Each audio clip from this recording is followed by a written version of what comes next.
This conference will now be recorded. I All almost right. hit record and I forgot to. Yeah.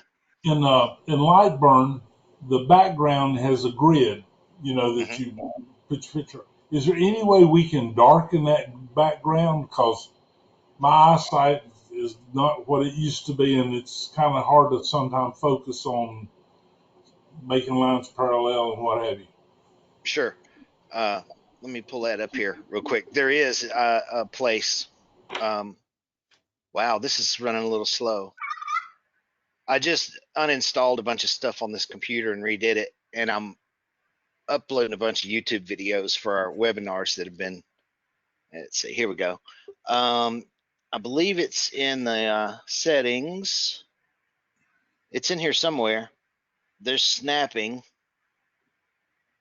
camera view. Let's see. It's some invert. It's somewhere. Let me find it. But you can make the background dark. I think that's what it even says. I just got to find out where it is. Oh, grid. Is it grid contrast? No, it's close. Am I missing it? You guys see it? Yeah, use dark background. Under top left, display graphics, second from the bottom. Boom. There we go. Is that better? No, no. I don't want that. I want the grid pattern to be darker. Mine is a I real got you. light paint blue. Yeah. I saw that in there too. That's where I was hunting around before. So let's turn that back off. And here's the contrast. You can go up to maybe a high contrast. I don't know what that does. Did that make a difference? I'll try it. I'll give that a shot. Yeah, I know where to that's where. start with. Yeah, here's where your contrast is. And if I go back to low, yeah, it does. It does Okay. seem like it darkens. It's not, yeah, it doesn't jump out at you like it's not an incredible. There's low, and here's high. Did you Yeah. see it change that time? Yeah. I I saw don't. it I don't. change. Okay, so that's probably about as good as it's going to get. That'll be fine. Anything So helps. sure, Yeah, for us absolutely. blind people. Yeah. Well, I probably should have had glasses 20, 25 years ago. I haven't gone yet, but I still know what shape a stop sign is, so I'm okay right now. And Jason's not on here now, but my roller is doing rotor roller is doing super. I've been running, but I haven't changed over to the metal yet. Uh So huh. I'm probably going to do your theory of wait till it breaks and fix it. Yeah, you might not ever have to. I've still got a full acrylic version. It doesn't even have metal plates on it. It's Okay. all acrylic and 3D printed, and it still runs fine. So Yeah. one of the first, not the very very first, but it was one of the first production ones anyway. So Danny, That's you all. was Yes. you was talking about he's working on your engravings. Yes. Which nozzle are you running? I'm 2 inch. No, which nozzle on the 2 inch? Which tip? The one that came on it. I'm sorry. I don't. If you're that's the doing two. engraving, switch Yeah. over switch over to the wide orifice. If you're doing engraving. It's in the toolbox. Okay. Let I'll me do show that. Uh, you. Let me show you. This is what the results you will get if I can get the camera to work. That's no sanding, no nothing. That's with the wide orifice. Okay. That will make a huge difference in your engravings between cleaning up and not cleaning up, literally having no sanding afterwards. yeah. Oh, okay. Now, That's great. you know what I found out last week? Doing some projects. There's a lady that has a full spectrum Muse, and it was dead. And I had her bring it over here, and I was going to try to help her fix it, but I wasn't able to. So she's been borrowing my Thunder until hers gets in. Uh, and we had to take the nozzle off for a clearance issue, for a cake pan thing. And when I took it off, I've got that air assist thing from Light Object where it blows across. I took the nozzle off and used that, and it is 100 times better than using it with the nozzle on, even though there's no air coming out of the nozzle. It didn't foul my lens from what I could tell, and there was nothing anywhere. There was no residue anywhere. I mean, it was completely mitigated. Yeah, And I that's haven't 40. I'm I sorry. haven't I haven't pushed that out there, but see, when I used to build the K40s, I used a little copper airline, a piece of brake line, and I did it just like Epilogue and just like that little assistant is. It blows the air more, across it, and has an open lens, and the Odin is built that way. The Odin that we have is going to be built the same way. But the conical air, the air in the conical nozzle, and that whole conical nozzle seems to be counterintuitive to engraving, but it's just necessary, more for the cutting. But I took that completely off, and my lens was just wide open, and it did great. I don't want to publish that because I don't want a bunch of people burning their lenses up doing it. But I noticed a significant difference just yanking that nozzle off accidentally, even Yeah. though I was using that air assist thing anyway. There's Travis. So Yeah, I Brian, with I all, hadn't really used that larger orifice nozzle. I hadn't played with it much. Um, but when I did, I actually was doing some leather, and I tried it on it, and that made a huge difference on the leather. And I'm like, well, let's try it on the wood. mhm. And I started getting those kind of results, and I'm like, stupid. What have you been doing this whole entire time? Well, Jim, Um, here's your question. When Mhm. you engrave that, what do you do about cutting? If you got to cut an I image out, still haven't figured that part out versus doing the only thing I thought I could do was do an engrave and just don't send the cut and change the nozzle out in the process, just strictly because all you got to do is unscrew it. You don't have to move nothing, and your clearance is enough to unscrew that nozzle. Yeah. And Travis you is were the expert talking, on it. He'll tell you. you were Do what? talking What? pipe hand clearance for a pipe hand, Brian? What's that? Do you talk about clearance for a pipe hand? Yeah, she wanted something engraved. It had an indentation. It had like a 2-inch lip around it, Right. and it would hit. So, and I just unscrewed the nozzle because I didn't need that air assist anyway because I have the extra. I figured if I take the nozzle off, it won't hurt anything because I'm not running air through that on low pressure anyway. And when I did, man, the engraving just came out just crazy good. It was pretty incredible. So that's why the Glowforge is engraved so well because they just have a smoke assist fan and they got a wide open lens like that too. So really, see, the dual air assist is made so you don't have to retool, but having low air through a conical nozzle when engraving, whether it's got a 2 millimeter, especially a 2 millimeter orifice, that kind of still gives you too much air. So that 6 millimeter one that's in the toolbox gives more diffused air. There's a lot more flow through that orifice, so it's not, it's less of a jet and more of a poof. Yeah. The only That's thing the I've poof noticed, nozzle. the poof nozzle. The only thing I've noticed is having is basically getting a residue build up. Like I don't have the HR, but I've seen enough pictures. It's like still getting the same residue build up on it like you do the HR lenses. I've noticed that I do have to stop and clean that nozzle tip off Mhm.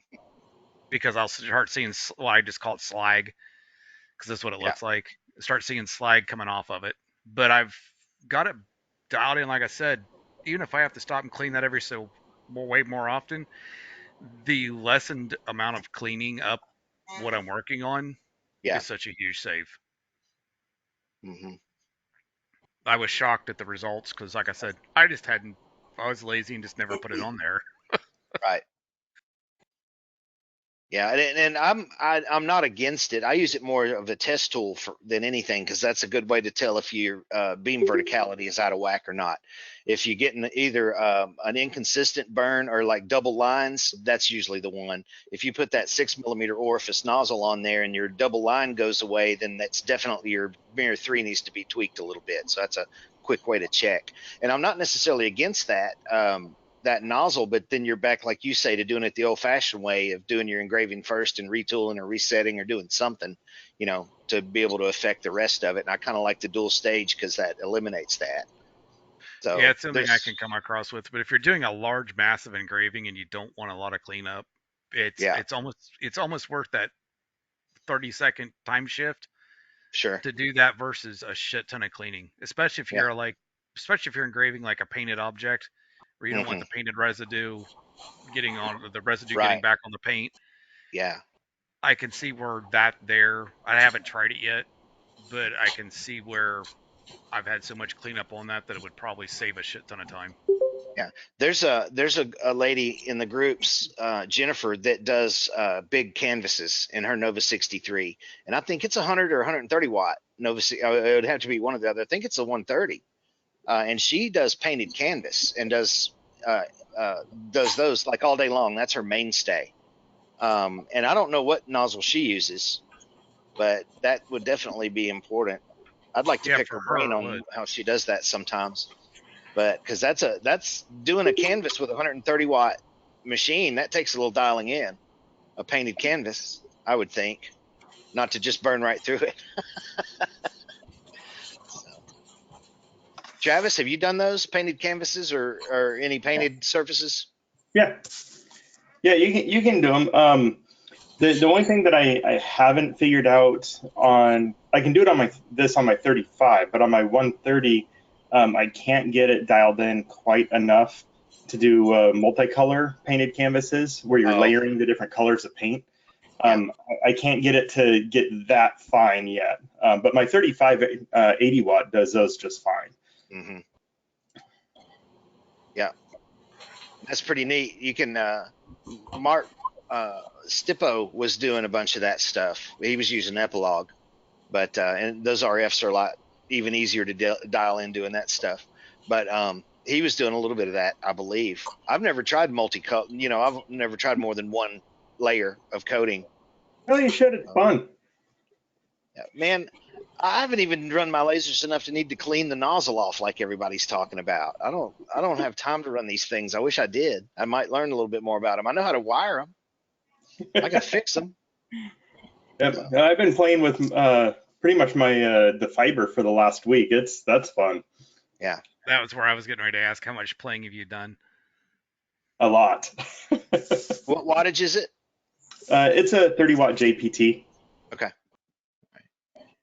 Is there any You'll have reason going to the? I've seen a few. I mean, like seems like the majority's between 30 and 50. Probably 50 is the majority. Is there any reason going to the 100? Yes. Same reason. Is there any reason not to go to That's the your whole 100? answer. Yes. No. So the 30, it's all about speed. So like yesterday, I was trying to do a keychain for someone, and it was just one of our clients. I was just going to help them out with it really quick, and so I threw the keychain under there, engraved it out really quick, came out looking good. Went to wipe it, and a lot of the inside of the letters popped out. I'm like, what the heck? To come to find out, there was some sort of weird coating on the keychain to give it a matte finish instead of just acid etching it like it had looked like.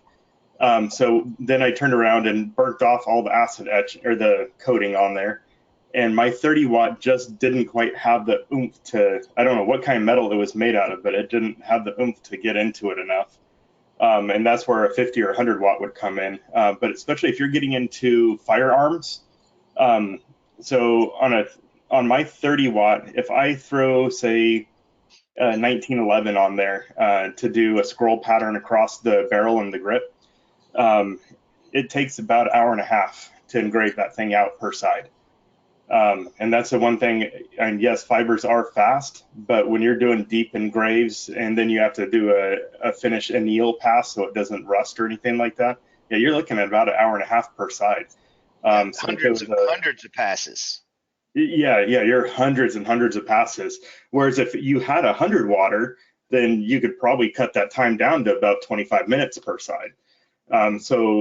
But then you're also gonna, and I don't really know that you'd really lose much out because those can, the fiber lasers can tickle at fraction of percentages. So, and you can fire it at like 0.5% if you wanted to, and Yeah. they'll fire.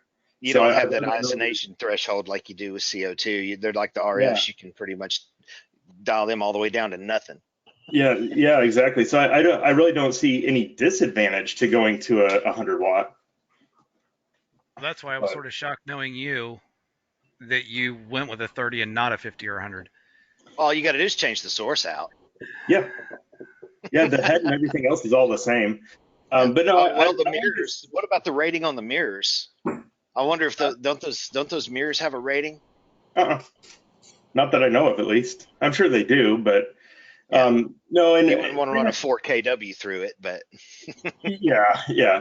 I pretty much so whenever I get a new type of laser, I always start kind of small. So this one, I had to make a trade-off. I had a budget set in mind on what I wanted to spend, and so I could have either gone a 50-watt Raycus or a 30-watt JPT, and so I decided to go with a 30-watt JPT on it because the Raycuses really can only go up to about 50 kilohertz, and I think they can only go down to like 25 kilohertz. Your frequency range is really narrow on those. Where the Raycus that I got, it's an expanded range Raycus, so I can go from 1 kilohertz to 600 kilohertz, which anything above, I think it's 300 kilohertz, you are into MOPA territory. So I can actually get into doing colors and stuff with mine a little bit. yeah. What and ours are Raycus. For now, they're Raycus. Yeah, for now. Yeah, it's showing the Pro, which is the MOPA, 1 to 40K, Yep, yeah, and then the 50 watts, 50 to 100, and then the 20 watts, 20 to 60. 20 to 60, yeah. And then look at the variable pulse width, though. That's where the MOPA really comes in. Yep. That's awesome.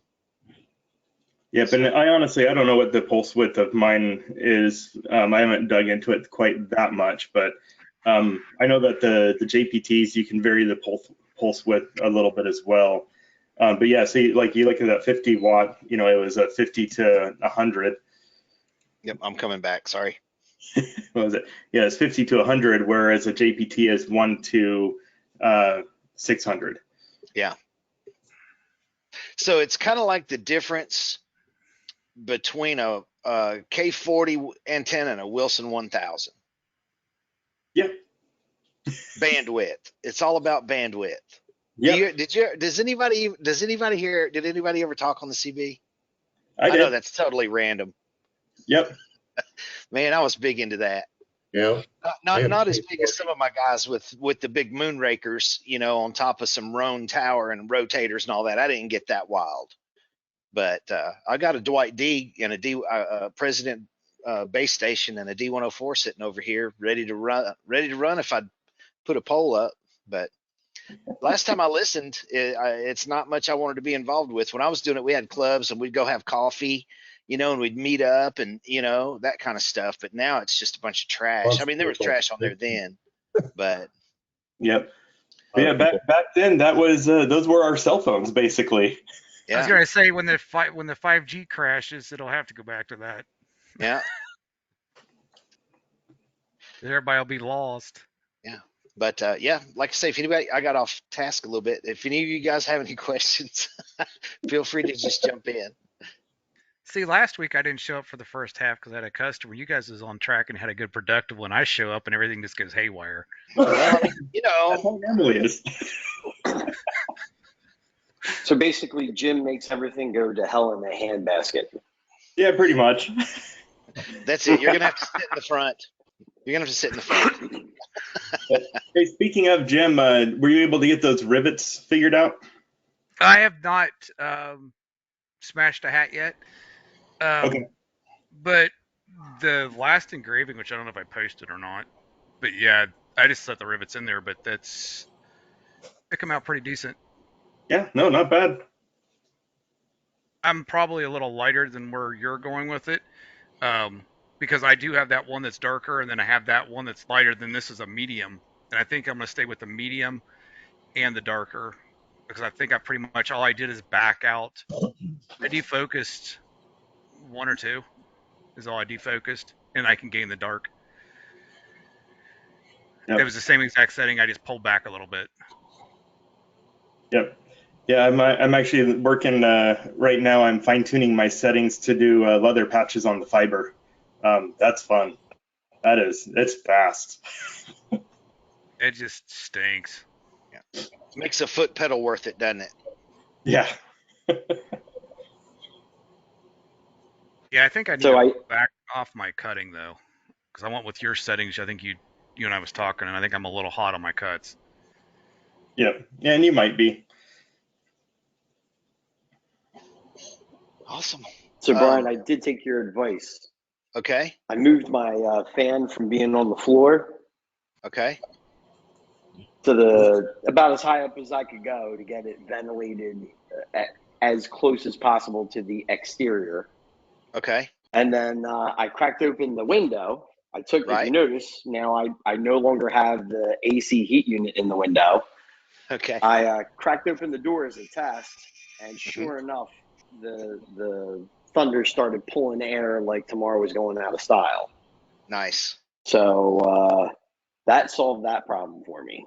So Awesome. first, thank you, as always. And then now my new thing is I'm trying to figure out if I'm changing my business model. So originally I was going to start, making small production runs of things, or more than anything else, one-off unique products. Mhm. My neighbor 2 doors down from me has a CNC machine. His is very old. He wants to get a new machine, doesn't have the time or the bandwidth. He came over and saw what I was doing. He's like, oh, I almost cursed. Look at me. I stopped myself. He almost said, holy, you know what? You're going to have a really nice shop. Hey, any chance I can rent it out as makerspace? So now I might be getting a CNC machine and adding it to the Nova 51. Nice. So I guess my question for everybody is anybody else out there also using a CNC to augment and work with their laser? I am. I'll say I have 2 CNCs I use with mine. Yeah, that's Make pretty sure you got common. good dust Robert, collection. yeah, Robert Kofed, he's been doing CNC. Gary Wyatt, a bunch of those guys have been doing CNC for decades. And did Robert sell his CNC, or did he just? I don't think he, or did he? I thought maybe he did. He's like, I got a I think laser. I so. don't need to do that. Huh? I The thought I heard something about that. few that I've heard that's had both have ended up getting rid of their CNCs. Yeah, I mean, there are things that it can do. That it's better than doing it on laser, Oh, yeah. of course.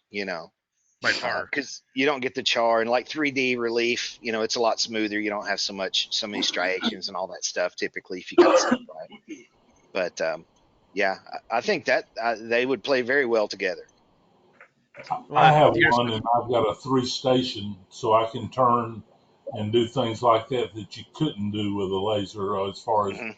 baseball bats and things like that, engraving on that. But no, they both have a place in my shop. Mhm. you're just going to want to make sure you got good dust collection. Yep. That's going to I be your have it biggest thing. separated. I keep my laser in a room by itself, and then that way I'm not getting the dust or the carryover from the other It- stuff. When Yeah, just George's shop I was when- looking at. I'm guessing it's all one room.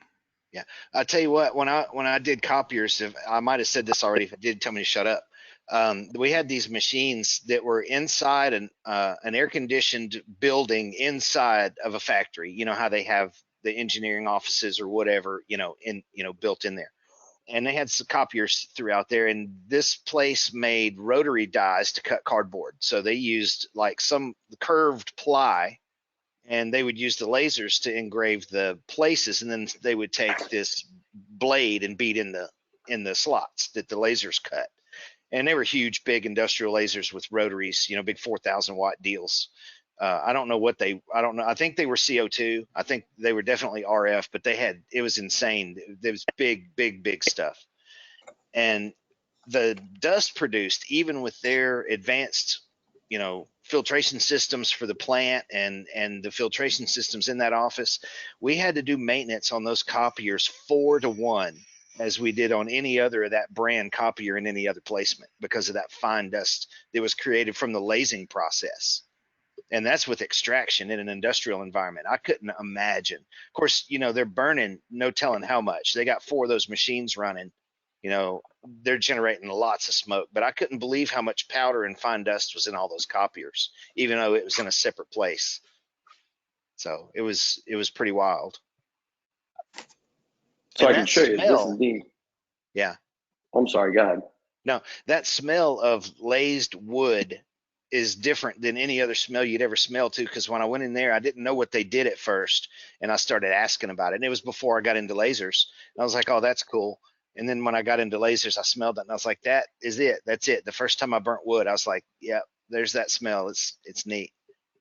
But so yours, Nice. that your building is probably pretty tight if you had to crack that window to get the air to flow. My that- entire spot is 12 by 24. So I've got a Nova 51 100 that's going to sit right here in the corner. Okay.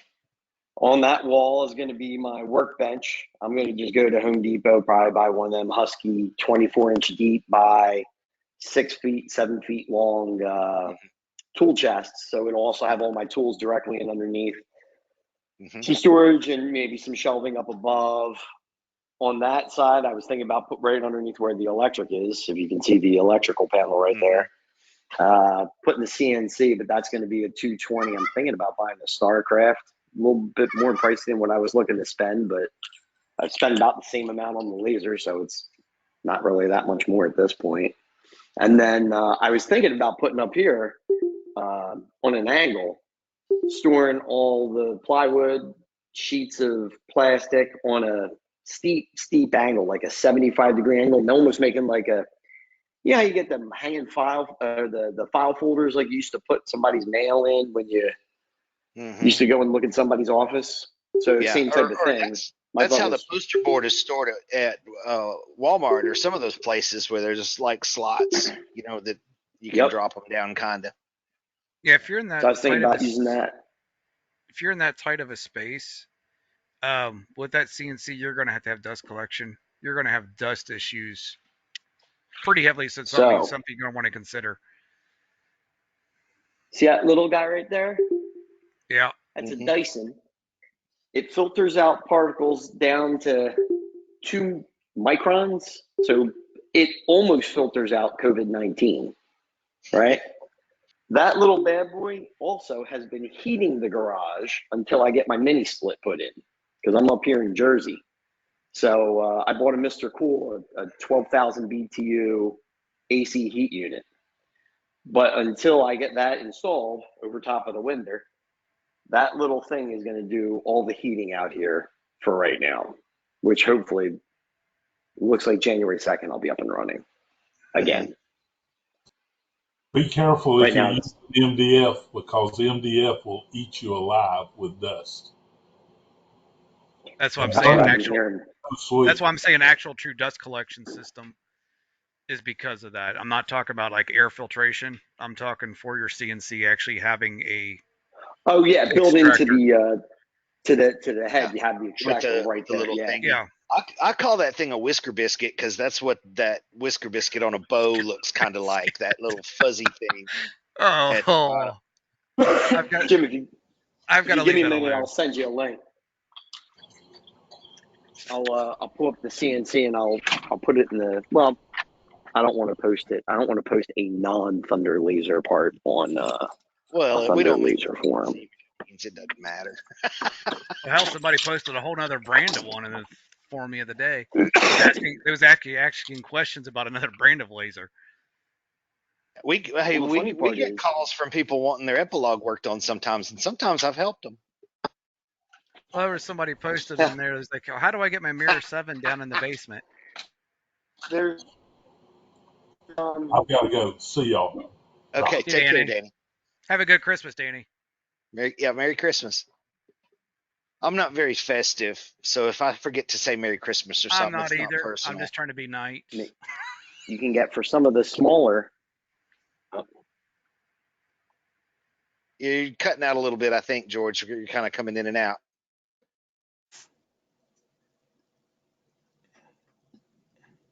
Sorry about that. No worries. There's an attachment you can get for this one StarCraft, and it turns it into a laser. Mm-hmm. Oh, is it a diode? I was kind of shocked. Now, low power, but very interesting concept, because then maybe I can actually use the StarCraft as like a secondary burning machine. I tell you what, those lasers can do some incredible Step craft. detail on, like on painted Yep. tile, do that Nicky Norton method or whatnot, and even on wood or anything. They're slow and they don't burn a lot, but man, the contrast. I mean, they actually, if it wasn't just so darn slow, I would want one. I mean, they do a fantastic job. You know, I was playing around. I bought one by mistake, kind of. Was it a Niji? Huh? I had a Niji half a watt. Is that what one of those things you No, got? this actually, it Was it starts with endurance? I'd have to look it up, but no, I threw a stupid. It was on eBay and it was brand new in the box. Some guy bought it, never set it up, and so I was like, screw it, I'll throw a few bucks at it. Ended up winning the bid, and let's see if I can pull it up what it is. And it's a little 10-watt diode. And no, that's not my phone. But anyways, it's a little 10-watt diode, and thing's incredible at what it can do for burning tiles and stuff. Yeah. Now I've had some for my 3D printer. You know, you can get a add-on. You can stick one on your 3D printer and turn it into a laser, also. But I never used it because I had other lasers. But How are you liking your printer, which one? your sublimation, your Epson? Oh, I've done one test on it. I haven't gotten around to messing with it anymore. I got to What'd you figure out get? everything works good. Oh, I just got one of those eco tanks, little $200 eco tanks, just to get my feet wet. You know, that's how it usually starts. You didn't want to get so I'm up to 3 Epson sublimation printers now. I've got 2 F570s and Pro 9900. So yeah, you'll get there. They're a blast. Yeah, but So- see, I don't need to get anywhere because I don't make stuff like you do. Every time I get somewhere and get something bigger, it's just another toy. Yep. So so I looked it up really quick. It's a Ortur laser, or the Ortur Laser Master 2. Yeah. So and I ended up getting it for $100. Yeah, and runs on Lightburn, so you can't go wrong there. So Yep. yeah, I'm looking at his CNC that he was looking at, the Q404. There. Yep. That looks awfully nice. I don't know that much about them, but So since I know you have tons of spare time, do you want, if you don't mind building it, I know a phenomenal CNC that you can get. It's actually the one that I'm running, and they are just rock solid. It's the Queen Bee Pro, made by 3D Access. what's it called? Or it's not 3D Access. It's a 3D. What's the name of the A Queen Bee Pro is what it is.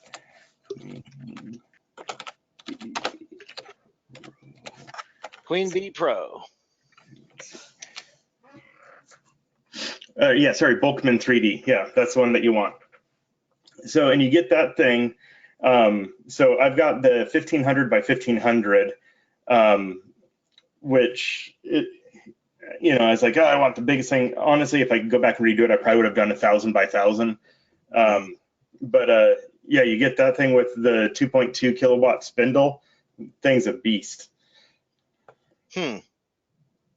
Yeah, that one this thing right here looks more like like I said, I don't know that much about CNC, but the equipment that my dad's got for some woodworking is like Powermatic and some of those others that look like you'd have to have a crane to lift them in. That's kind of what this thing looks like. That thing looks massive. Yeah, so those are nice because they've got the automatic tool changers and stuff. But if you're going to spend that kind of money, just go to a ShopBot. That's kind of the industry standard for high-end CNCs. But yeah, the ShopBots are light years ahead of Stepcraft. Really? Yeah. ShopBot? ShopBot. Oh, man. There's a desktop one. So yeah, and they'll custom make them. So my buddy's got a ShopBot. It's about the same price as the Stepcraft. Yeah. It's just 17 grand. Yeah, come on, Brian, it's chump change. No, my buddy's got a 5 foot by 10 foot shop bot that I go over and use every now and then, and it's nice. So the reason why we're looking at getting the CNC is my neighbors kind of got the local market. Well, I shouldn't say local, but the New Jersey, Pennsylvania, Delaware, what we call our tri-state area. He's got that kind of locked up for doing cornhole boards. Hmm. And the next phase that he wants to do is make them out of metal so they can be left outside permanently. So he was trying to figure out a way to do it. And I said, well, why don't you just CNC out the metal, right? Then bring it over to me, spray it with, one of the chemical bonding agents, throw it in the laser on the graphics, wipe it clean. When you're left, instead of engraving into the metal so it catches on the bag, because all we're doing is chemically treating the surface of the metal, it's not going to make the bag slide any different. So now we can start doing like commercial applications for cornhole with like townships. Because now, like my local town, they're actually building a cornhole pit. And they're looking to buy wooden ones. So I said to the township at the township meeting, like, well, how are you going to collect them every night so this way nobody steals them? And then how do you stop them from rotting out, in nature? Oh, well, we're going to have to get this and that. And so that's when I said, well, why don't you make them out of wood? That's when I met my neighbor. He's like, oh, I could do it, So, You're not even in Redneckville. Yeah, it sounds like you guys might need to put your heads together and go into business and offer all of your offerings to all of those people that he knows. Now, I'll tell you one neat thing to keep people from stealing stuff, though, and, pouring concrete and putting a chain on it's one way. But when I was doing structural remediation, we had to keep this house from falling down a cliff in Gatlinburg, this chalet. And we drove anchors. And they make all kinds of different soil nails and anchors. They make some that you can drive with a little impact rent, and drive it down, and it's a duckbill, and it just flattens out. And you just pull it up with hydraulics, and it's in the ground. Then you hook a chain to it. Nobody's going to run off with it. You'd tear your bumper off before you pulled one of these out of the ground. That's awesome. And they're easy to apply because you don't have to dig holes. And, well, you need to dig enough of a hole so you can recess the hardware, so it's not a trip hazard or something like that. But you don't have to pour concrete and wait for it to dry and do all that stuff. They have some that screw in also. So big, huge soil anchors. Yeah, those little triangle-shaped wedge ones, though, those are pretty impressive. We've done temporary building structures and used those as the anchors to hold them down in high wind areas. And it's amazing. I mean, we went over, we had one of our properties, we had a bunch of those in holding down a building, a temporary building that was used to build boats in. And they removed the building and we went to go pull the anchors. And it took a huge front end loader to pull those anchors back out of the ground. Yeah. Well, those things that we secured this house with, we had, the grade was incredible underneath. The front wall of the house was sitting on grade, and the back wall of the house was on a 70-foot concrete block wall. That's how much the difference was. And we had to suspend these huge rotary jackhammers to drive these. We had to drill into the side until we hit, and we were putting rock anchors in that way. We actually had to suspend them from the floor joists, and we were swinging from ropes in some cases, like trying to run those things, drilling horizontally into the side of the mountain underneath the house. It was nuts. At night you could hear it creaking, you could hear it pop and crack and shift. You could hear the structure actually moving and stuff while you're asleep. Well, we didn't sleep much, but you could hear it. But it's still there. We saved it. It hadn't fallen off yet. So is there anything you haven't done, Brian? I'm sure. I'm sure. He sounds about like me, just he's been all over the place. Jack of all trades and master of none. Got a bucket list that ends at 3. Yeah, exactly. Hey, Brian, I got a question for you. Yeah, man. So Jordan finally dropped off the 51. It's sitting in my shop right now. And I've taken several days to do a complete top to bottom cleaning, which, funny, you were talking about the smell of lasered wood. This thing, my whole house right now smells like a chimney flue. This thing is so completely, it was black, crusted with sticky stuff. I don't know. He cut a lot of wood. I think that's pretty much all he cut. Anyway, I finally got the thing cleaned. And last night, for the very first time, I had the chiller set. I've got my air set, and I did a couple of pulse tests. Thank God they worked. But I did notice, and I'm going to show you here if I can flip my camera, on the gantry, I noticed that this, whatever this thing is here, this roller is not making contact. It's not rolling when the gantry goes back and forth. Everything else seems to be, but this one's not. And I'm not sure if that's an indication that something's out of whack, or well, it could probably stand to be tensioned just a little. You don't want to do it too much, because if it's out, well, if you haven't tested it thoroughly, there's a set screw in the top of that silver thing. If you'll email support, I'll give you some specifics on it, on how to adjust that. But cool. If you'll look at the top of that, there's that funny looking silver nut that's got 4 holes in it or whatever. There's a little set screw in there, right there on top, and that's an eccentric cam that the shaft of the bearing goes on.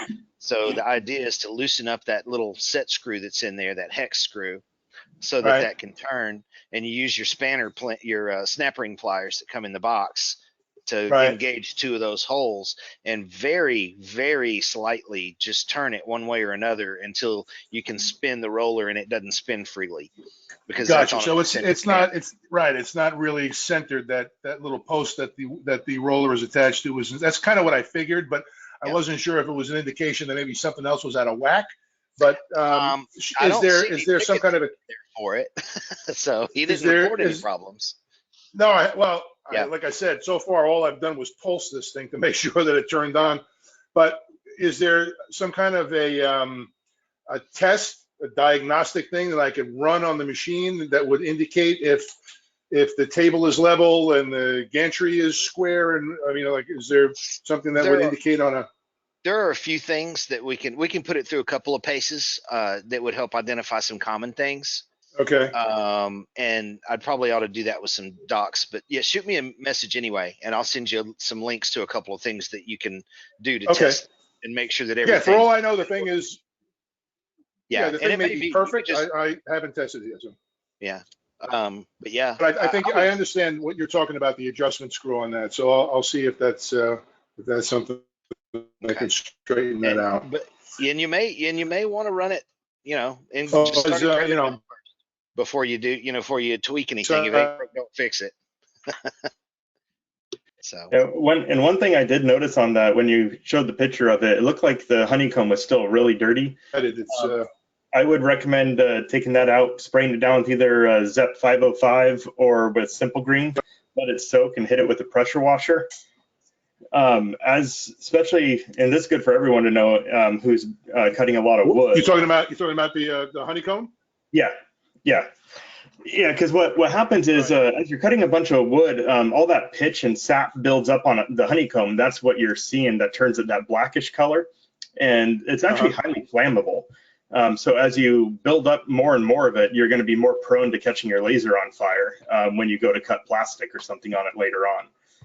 Right. Believe it or not, I've already done that. I used ZEP. It's like an orange industrial degreaser, and I have a power washer. I power wash just about everything that I could pull out of the machine. I power washed, including the honeycomb. Yep. Yeah, you might try hitting it with a ZEP 505. It comes in a blue bottle. It's a concrete acid cleaner, and that's a lot more powerful. That orange stuff is just a citrus-based cleaner. Have you tried that new Dawn spray and wash? Dawn spray, whatever the heck it is. Yeah, I use it camping all the time.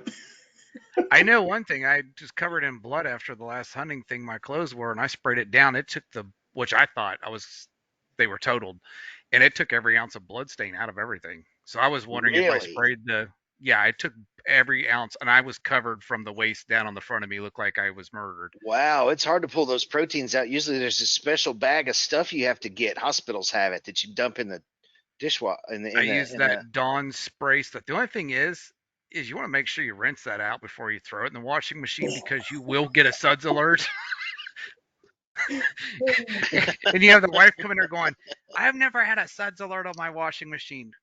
And she's got like commercial grade washing machine because she does so many sheets because she's a massage therapist. So this thing is huge. And I was in there scooping suds out of there 2 or 3 times because I just sprayed the whole entire front of my coveralls. Hey, Wow, but there's literally not one spot of blood in anything. that's impressive. And that's why I was wondering if that Dawn would break down Whatever the that stuff. organic goo is on the honeycomb. Yeah. And I really don't feel like pulling the spray washer out this time of year. So I thought about using the shower. And I don't know if it's a wise idea or not. It's a car wash. Jim, if you want, I've got a rep from CRC. I can ask him.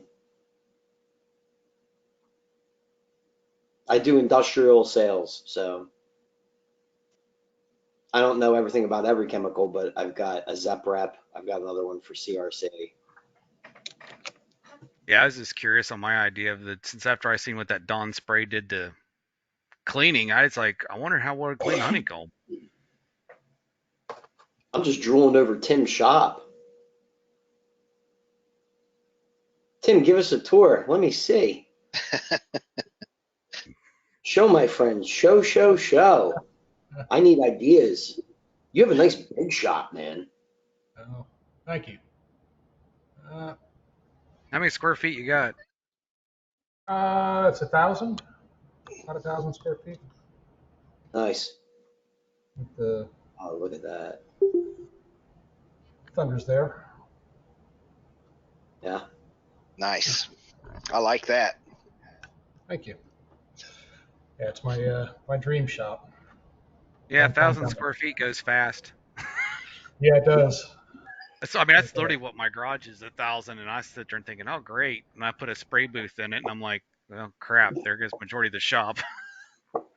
Don't feel bad. I've got 8,500 square feet, and it goes real fast too. So Try 288 square feet. Yeah, that's the size of. See, my paint booth is 20 by 12.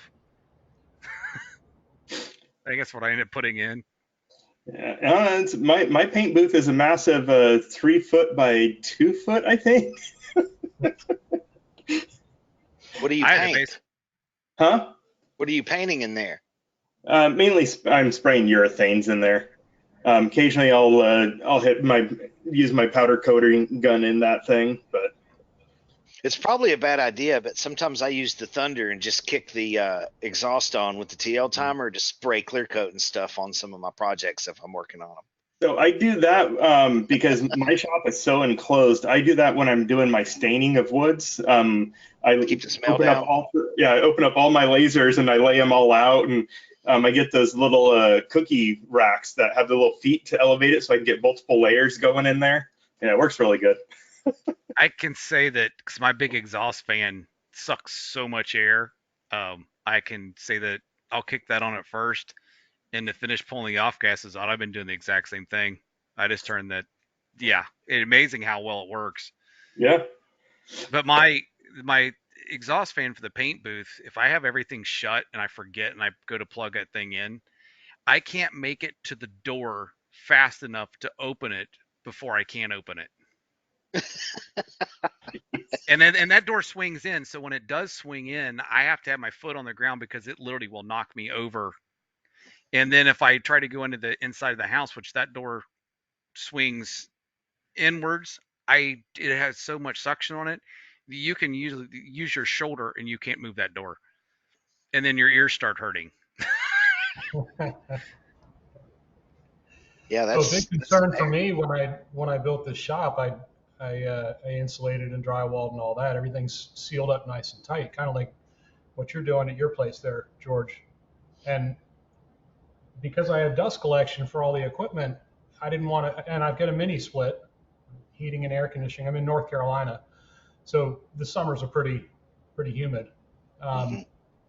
My concern was with 3,000 CFM of dust collection, I was just going to suck all the air conditioning right out of the shop, and then be sucking in all the moisture.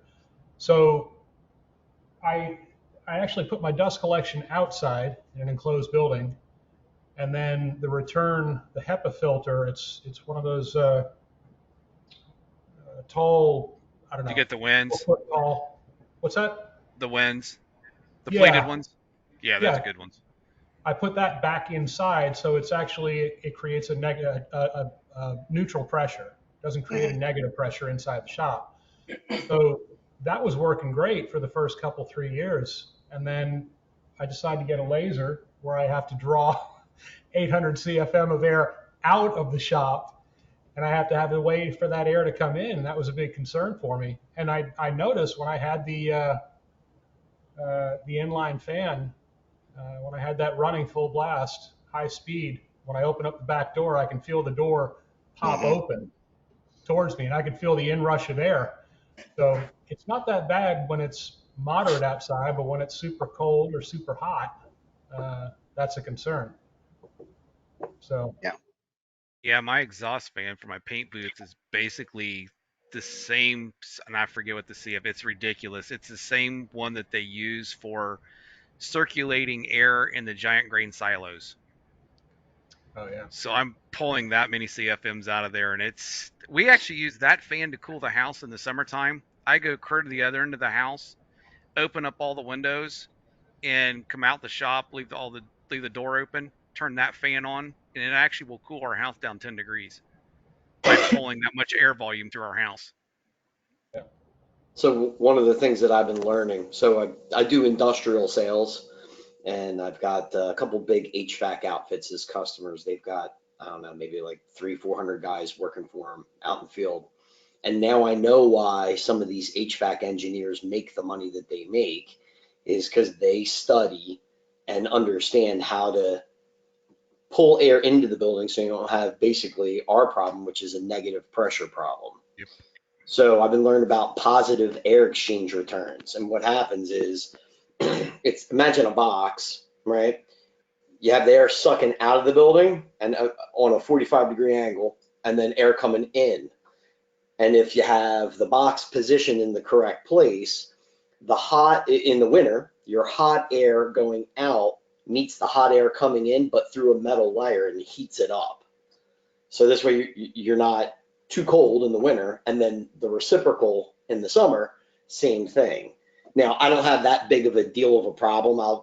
288 square feet, I'm not going to spend money on fixing the problem. But when I move down to Brian's neck of the woods or your neck of the woods, because I'm looking at moving to North Carolina, Chattanooga, maybe northern Georgia, eastern Texas, somewhere not New Jersey. I'm sorry, did I say that out loud? I meant to say somewhere Republican. It's a little bit more blatant.